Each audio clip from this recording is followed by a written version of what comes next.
Dan pemirsa, kami akan terus mencoba bergabung kali ini dengan Bapak Abdul Muhari, Kapus Datin BNPB. Selamat siang, Pak Abdul Muhari. Selamat siang, Mas. Baik, apa yang bisa Anda bagi kepada pemirsa Metro TV dan juga masyarakat khususnya yang ada di Bandung Barat terkait dengan musibah longsor ini, Pak? Iya, dari data yang baru saja diupdate ke Pusdalop BNPB pukul 10.30 barusan ya 20 menit yang lalu. Tadi sudah disampaikan daerah terdampak itu ada 2 desa, Desa Pasilangu sama Kampung Babakan Cibudah, dan hingga saat ini data kami dari rekap di lapangan itu ada 7 jiwa meninggal dunia yang sudah ditemukan, kemudian ada 83 orang yang masih dalam pencarian. Untuk jumlahnya ini masih terus didata.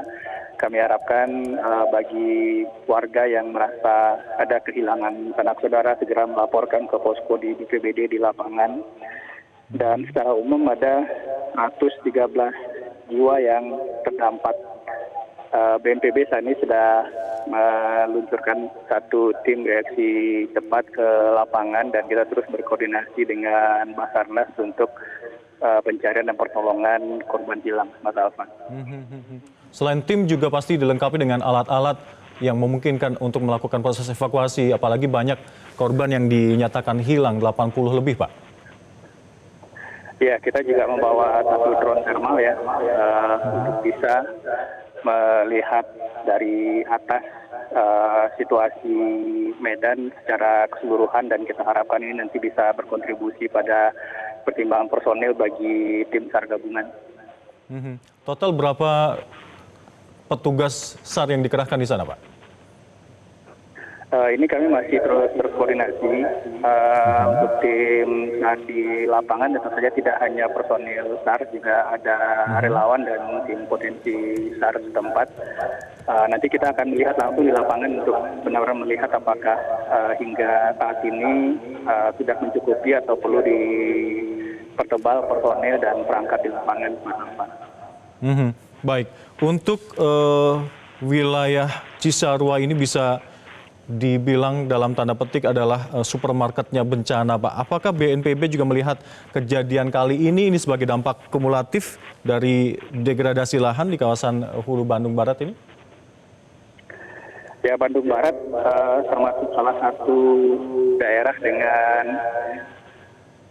frekuensi kejadian bencana hidrometeorologi basah, baik itu banjir bandang dan longsor tinggi ya di Jawa Barat.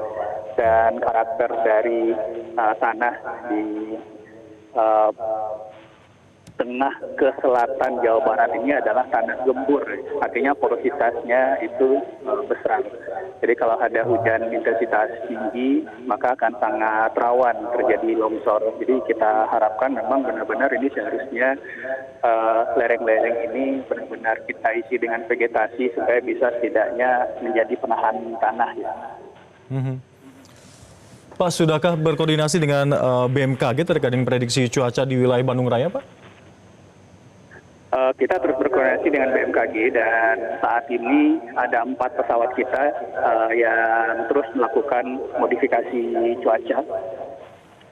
Dan ini harus kita optimalkan dan terus akan kita optimalkan karena memang hingga tanggal 27 nanti rangkaian awan-awan yang bergerak dari Samudra Hindia itu masih cukup banyak, dan kita harapkan kita bisa mengurangi potensi intensitas curah hujan ekstrim nantinya. Sejak kapan sudah dimulai modifikasi cuaca, Pak? Ini dan apakah memang efektif modifikasi cuaca ini? Modifikasi cuaca sudah kita lakukan sejak tanggal 12. Tanggal 12 ya? Itu 2 pesawat, kemudian tanggal 17 kita tambah 1 pesawat, dan sejak tanggal 21 kemarin menjadi 4 pesawat. Evaluasi kami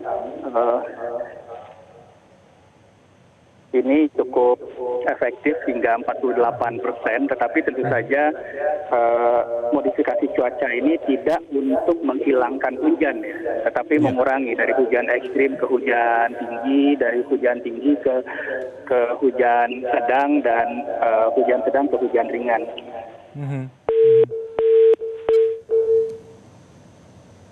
Baik, tampaknya kami terputus dengan Bapak Abdul Mohari, Kapus Datin dari BNPB terkait dengan dua lokasi di Pasir Langu dan juga di Lembang yang terdampak dari tanah longsor ini, di mana ada puluhan rumah.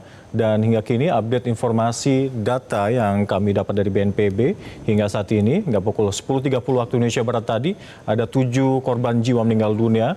Dan yang sudah ditemukan, ya, maksud kami 7 korban jiwa meninggal dunia yang sudah ditemukan, dan ada 83 orang yang hingga kini masih dalam pencurian. Tentu saja korban masih terus diupayakan untuk terus dicari, di mana tim SAR gabungan berdatangan ke lokasi bencana, terutama di 2 daerah lokasi terdampak ini, tentu saja menggunakan peralatan untuk mencari para korban yang diperkirakan masih tertimbun tanah longsor, menggunakan drone thermal untuk melokalisir atau mengetahui lokasi di mana kemungkinan korban-korban yang masih hilang ini tertimbun longsor di Kabupaten Lembang.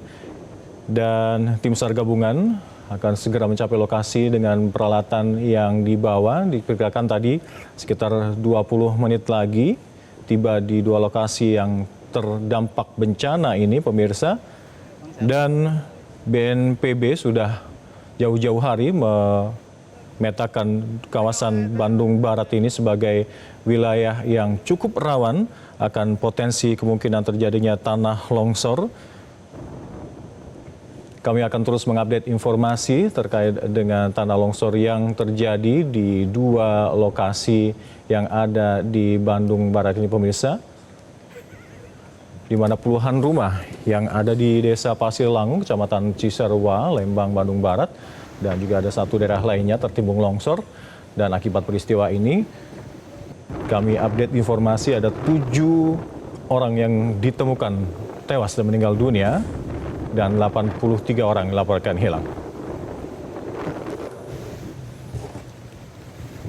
Jelajahi cara baru mendapatkan informasi. Download Metro TV Extend sekarang.